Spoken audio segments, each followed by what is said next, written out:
Welcome to Sugar Free. This is a reading about endings and what endings are and what endings are not. So we're going to have a look at that. So yeah, it's over. Is it? Isn't it? I am recording this holding my little lapel mic up to my mouth. So I'm working on one hand only. Because I just can't get the audio. You can't get the audio these days. So I've got to sort something out about that. Anyway, listen, everything's shuffled.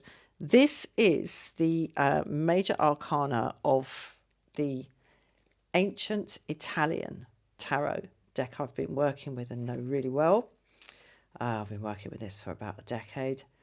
And here I've got the Rider-Waite split into its suits. So we've got pentacles, wands, swords, and cups. I'm going to pull three major arcana and I'm going to clarify each of them with one from each suit of the minor arcana. So let's go. I'm just going to cut the deck. Okay. There we go. Right, let's start pulling some cards. Okay. We've got the Magician. Okay. We've got the Hierophant in the reverse. And we've got the Hermit. Oh man, the Hermit's been coming up a lot, but this is Virgo season, isn't it?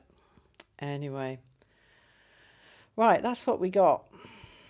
Goodness me, I'm rather distracted by having to hold this microphone. It doesn't feel very natural. Right. Okay, the contemplative silence that sees people click off. What can I say? It is what it is. All right, listen.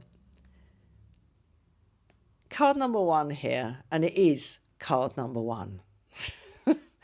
Card number one in this three card spread represents things as they appear. Okay. Card number two represents what you don't see and what would be useful if you did see. And card number three represents things as they really are. Okay. So what we see is the Magician, like all sound and fury, and a kind of triumphalism, I would say, about the end of something. A sense that one has manifested something new out of ending something old or out of the end of something old. And, you know, I say triumphalism, perhaps that's a little bit mean, but there's definitely confidence here.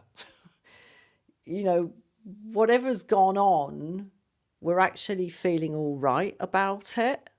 But the very fact that you're here looking at a reading, like, really? And here we see why. Here we see why. Okay. The Hierophant represents the kind of the rules, the unwritten rules of human behavior, those moral codes, those social codes, the politicization, if you like, of the reifying of morality and its close cousin spirituality. It's the kind of the structuring of that in the world in a public way, in a collective way. I mean, really, what do we start with the zero card, the Fool, card number one, the Magician, card number two, the High Priestess, card number three, the Empress, card number four, the Emperor, and the Empress and the Emperor are kind of figures that exist in the public mind, but the Hierophant really is the kind of the collective social responsibility of the public mind in the public space. You know, this is not your personal, like, behavioural code. That's more this, okay, that we're coming to here. But yeah, the Hierophant is, you know, the stuff we all know, the stuff that is done and not done. And here we have a not done. And that either means not completed, not accomplished, or it's the more idiomatic sense of when we say, oh, that just isn't done. It's like, it's not the done thing, darling. We just don't do that. you know? And so, yeah, it's either an absence or an upturning of the qualities in any card, in this case, the Hierophant, the fact that it's there in reverse. So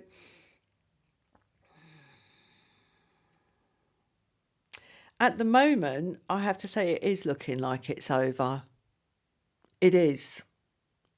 And that overness has been manifested. It's been actively manifested, and we see that in the Magician here. Or okay, no, I'm going to take that back. It looks like it's been actively manifested, that someone or two people or whatever, the humans involved in whatever, there's been a decision to bring this to an end. Okay, there's been a decision. That's how it looks. But really, really, someone in this situation is, in the nicest possible sense, they've gone AWOL. All right, they've gone AWOL. They've maybe even gone a little bit rogue. We'll see in the clarification. The fact that the Hierophant is here in reverse in this position, in this spread, as I say, this is what you don't see. Okay.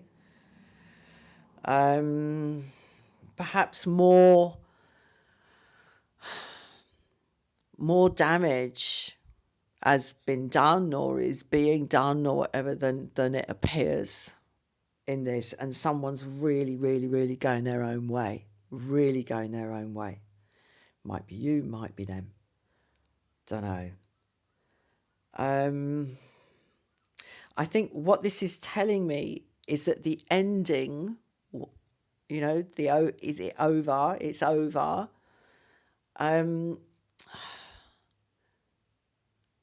Yeah, it kind of looks like it's been deliberately chosen, either by you or by them, or perhaps even both of you. But what's really going on is some really kind of undercurrent stuff with somebody involved in this. And yeah, I'm a little bit concerned, to tell you the truth, by the presence of the Hierophant in reverse in this position, because it shows that there have been some rules broken.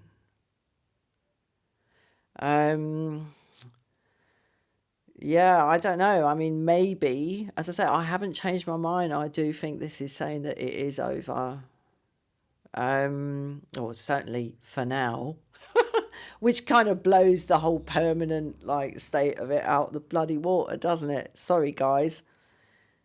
Yeah, right, let's start. So maybe it is, maybe it isn't, but at the moment, it ain't looking good. I'll be frank with you, it ain't looking good. I mean, the most cheerful, upbeat card on the table is this one, the Magician, and that's in the position of things as they appear. It's a bit like the Buddhist notion of samsara and everything being an illusion. Like, if you take that on board, that what you're experiencing and what you're seeing and what you believe to be the case on this, that, or the other is actually not the whole story. That there are a whole series of other planes of being permeating this thing and surrounding this thing and influencing this thing, and you just don't see them.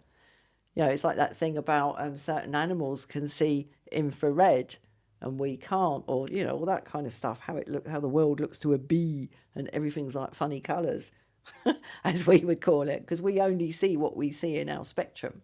And if you want to widen your spectrum, you've got to do something, or you got to take some action to do that. And speaking as a Buddhist, I always recommend silent meditation for that. Anyway, I will move on from that little plug. So, yeah, this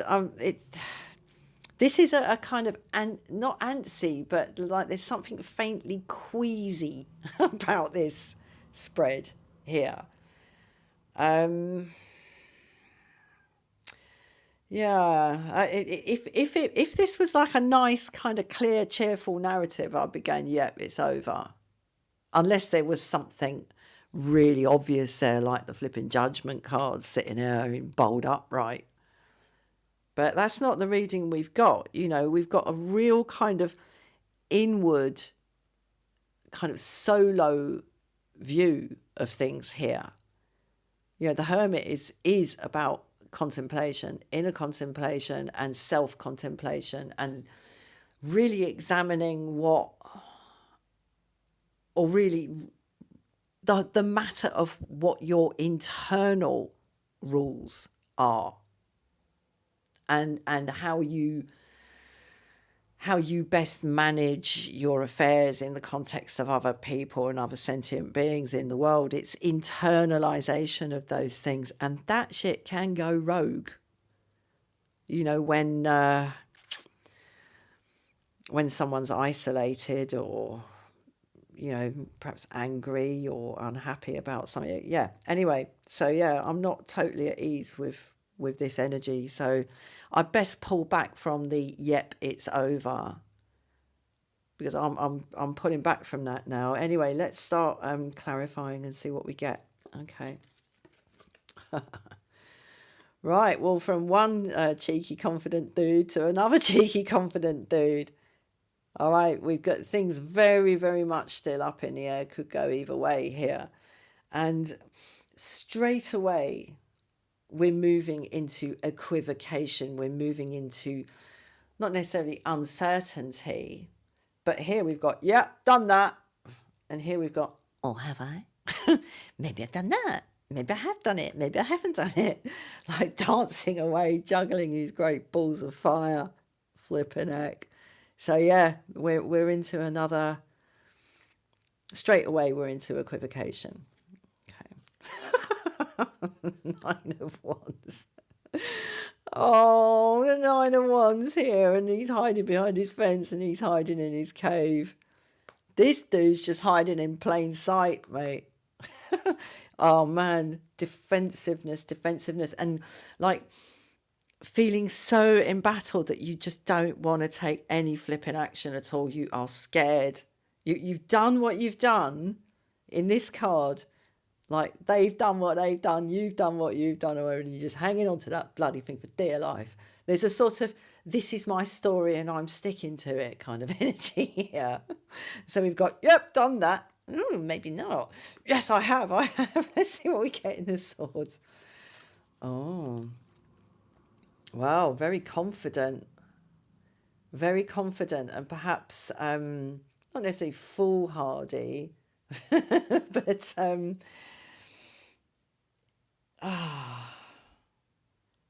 yeah, a sense of having achieved something, but really it's not. It's just kind of play acting at it, or a kind of student position with it. There might be a kind of rookie era like energy to this. Sorry, I'm just getting a tissue. I bet the mic picked that up, didn't it? Right. Yeah, there's sort of like light words, words that sound really good, okay, when you first read them. But really, there's no real, or there's a kind of, the substance of them is like basically one word, and it's all like floweried up. It's sort of something vapid and vacuous about this. I'm seeing all the clouds, and so like, yeah, I was swinging my sword around in the clouds. I'm so articulate. But there's actually very little substance to it. Oh, and another page. Page of Cups. Yeah, this, whatever this was, it was a small offer. It was a small kind of, the reason you're on Is It Over reading. Like, if the offer had been decent, it would have been another matter. You wouldn't bother clicking on a reading like this. The offer was just like, what's that? What's that flipping fish? I don't want a fish in a fucking cup. I want Rioja. you know, dear, oh dear. Like, what's that? See, there was a sort of unsuitable quality to the offer from one side of this thing, like unsuitably small. I'll be frank, and that's why this has moved to this position. Oh dear, do you know? I'm thinking perhaps this is actually the other person in your story. You know, there's all this like cockiness and this sort of playful, like like a cat batting a half dead mouse from side to side here, sort of playing with it. It's playing with it. And the defensiveness and the vacuous flipping communications and this like sprat in this cup. It's like, what the fuck is that? Right, let's pull on this. Oh, well. I'm going to pull the rest of these now because oh dear, oh dear. Very flipping heck. Whoa. Oh, killer. Wowee. Oh my God, you know what I'm seeing here? So much was hoped for in this connection. So much. It was just stuffed full of potential, stuffed full of it. And there's grieving to be done. There's grieving to be done. Um, oh my word, this could have been like such a reward. You know, I'm seeing this Hierophant in reverse now in really quite sort of serious terms. You know, there were such rewards on offer in this connection. You know, a real sort of sense of like wealth, like inner wealth, like the absolute, like the big fucking biscuit, the big biscuit, the big cookie. Here, everyone's calls this the marriage card, like establishment, security, stability. Beautiful, beautiful energy. I'm a Taurus, so I love all that. Um, yeah, I also get itchy feet. Aquarius. Anyway, there we go. And just such beautiful clarity. It was so flipping clear. So clear that this was just chock full of potential. And it is like a crime of the heart that this has got thrown away. Like these three flipping cups down here. Look at that. Look at that. He's just standing there, feeling sorry for himself, and it's still two of cups is still up there. But oh dear, oh dear, dear, dear. Wow, that was a really powerful little run there. Okay, now the Hermit. I think this is where we're really going to see because now I don't know whether this Five of Cups is you or them. Probably both of you in your own ways. Probably both you because it's clear that. Do you know, this is just so immature now, the way I see this. It's so immature. You know, there were serious, serious like wins here for both of you.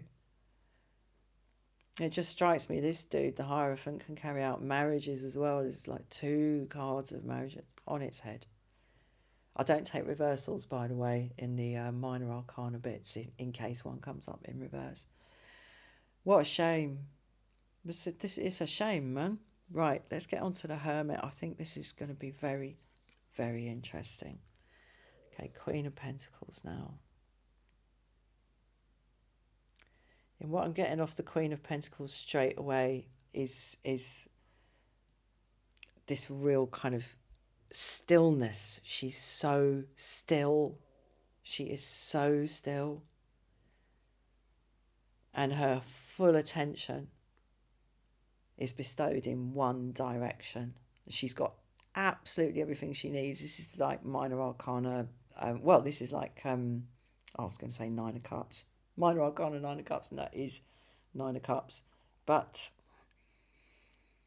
there's inner wealth, and it's really established and it's well invested, I guess. Yeah, it's well invested, and it's growing. Let's keep going. Eight of Wands. Queen of Swords now. So that's two aces, two pages here, two aces here, and two queens here. Oh, I don't believe it. And the Queen of Cups. Look at that. Look at that. Three queens in a row, man. Wow. Oof. Okay. Obviously, this is massively powerful. This is just like a flipping pillar of Shakti here. And there's the pillars, like all flipping 8 of them. There's real like powerful movement here, but it's quiet. It's really quiet, and it's rich. There's a richness to this inner process here. And it's got everything. Except it hasn't got the Queen of Wands. It's got the 8 of Wands. This shit's on the move, man. It really is. It's on the move emotionally, mentally, in terms of like the earthly side of it, like home, hearth, family, bank balances, all of that. It's got everything. It's got everything. But where it hasn't got the Queen of Wands, this 8 of Wands, it shows me this is rapid. We've got enough Queen energy here. We got the message. And the action taken. What can be like materially affected in the world is it's smooth and it's fast and it's effective. It's effective. And it's very contrary. This 8 of Wands energy is very contrary to the sort of quiet retreat of the Hermit. I think whatever the Hermit is contemplating here is already well known to him. And that's why he's in a position to move with such like royal, queenly, like forward motion. Wow. Okay. Now, so we're in a different paradigm now. We're in a different paradigm. I called this reading, Is It Over? Or It's Over, or Is It? Or something like that. But what I'm getting here is it's neither one nor the other. It's not about whether it's over or not. It's about how the energies of each part of this connection that you're here for this reading, about how those energies like interact with each other and resonate with each other or don't, whether you get harmony or dissonance. And there is such a contrast between the kind of silly energy here, you know, and this just like absolute Shakti Queen energy over here. And sitting in the middle is just this disappointment, disappointment, and a sense that that it's wrong. What's happened is wrong. But I mean, in a way, what does one expect when you try and make this energy interact with this energy in a harmonious way? I mean, this energy is just like, pfft, like, what are you doing? And this energy is like, oh, you know, I thought you might like a little fish. She's like, no, you're all right. You're all right. I've got some tadpoles in my cup. And here we've got, oh dear, we've got blah, blah, blah, blah, blah, blah, blah, blah, blah, chat, chat, chat. And here we've got swing. It's just slicing through it like a flipping linguistic lightsaber. Like the power here, the clarity. And this is all just guff. And here, again, it's like little page, little page, come here. Slap, stupid boy. That's what I'm getting off that. Oh dear, oh dear, oh dear. And the interaction here between the Nine of Wands and the Four of Wands here, it's like, what are you hiding from? For goodness sake, why are you hiding from this? From this beautiful, again, this here, we're just like, oh, sod it. I best just, I've got to move forward. Move forward. And the same sort of thing going on here, what can I tell you? Mate, certain energies don't... It's strange with energies because you've got magnets, that are attracted and repelled. I can't remember how all that works. But in some senses, you've got opposites attracting. And in other settings, you've got like birds of a feather, like resonate together, And this is definitely not that. Okay, this is not resonating. Right, I want to continue pulling. I'm going to pull some more from another... No, sorry, I'm not going to do that. I'm so sorry, dear viewer, dear listener, making shit up as I go along. I'm really getting like my style's been really flipping cramped by this having to hold the microphone thing. I'm going to pull an oracle card. Hold on a sec. There we go. This is the Wild Unknown Oracle by Kim Krantz. Very nice. Right, hold on a sec. Ugh, can't get the bloody thing out. Excuse my language. There we go. Right, what I'm going to do with this...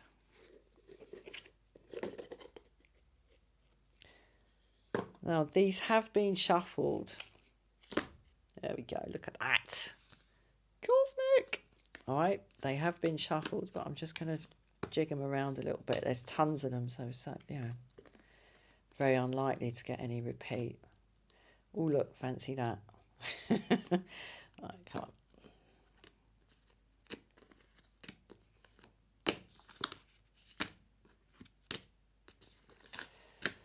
Right,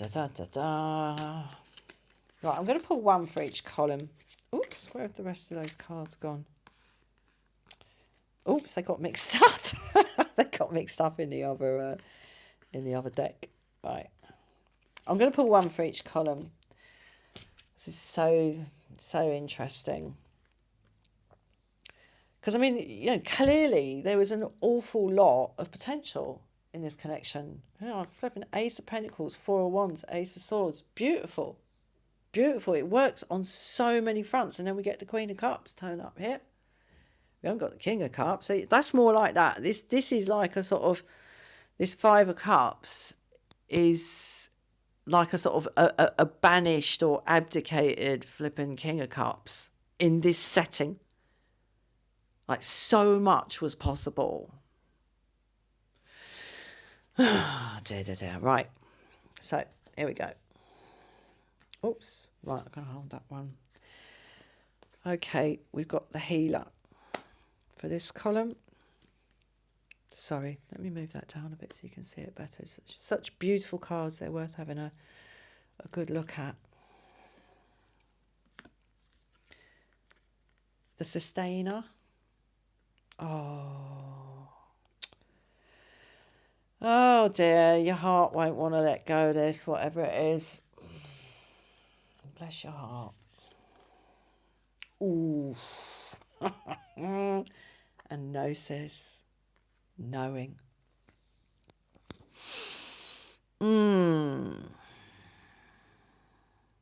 Yeah.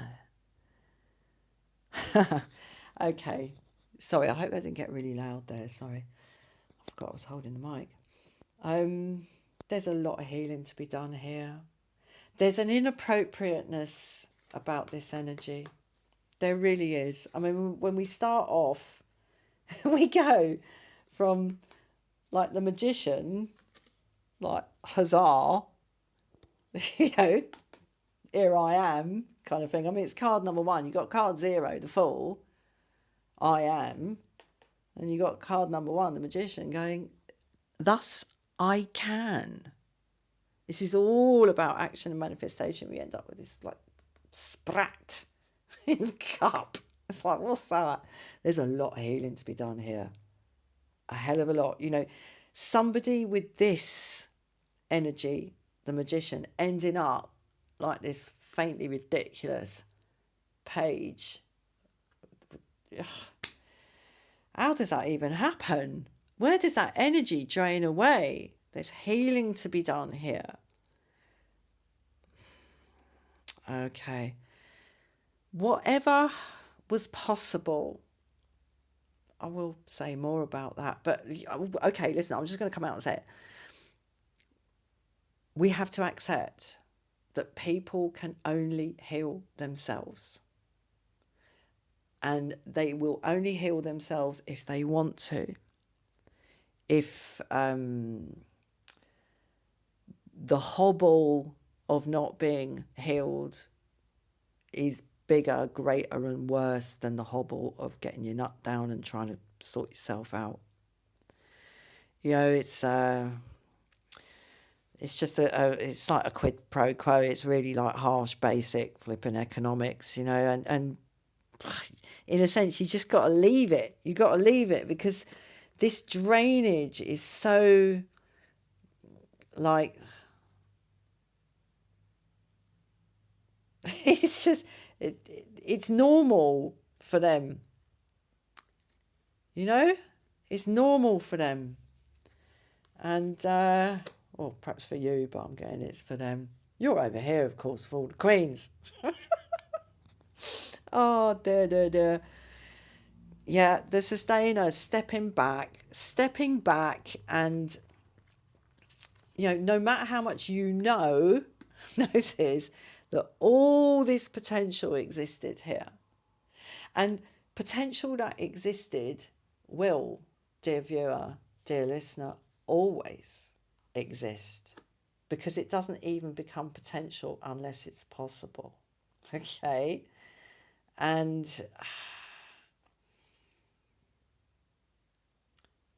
there is real love here. There is real love here and it's enduring. But I'm getting a real feeling from this of sort of being alone with this, I'm afraid. That's what I'm getting from that. But, you know, the flame of this, of the connection is still a light. And sometimes all it takes is the tiniest, like, to get one tiny little flame going. And that's all you need is one tiny little flame. And that flame, from what I'm seeing here, will be kept alight. Yeah, and it's not just that it will go on burning, it will be kept alight. Action will be taken, even if it's really quiet, just holding action. That is still action to keep this flame alive. That's really, really rather beautiful. And here, knowing, there's so much knowing in this.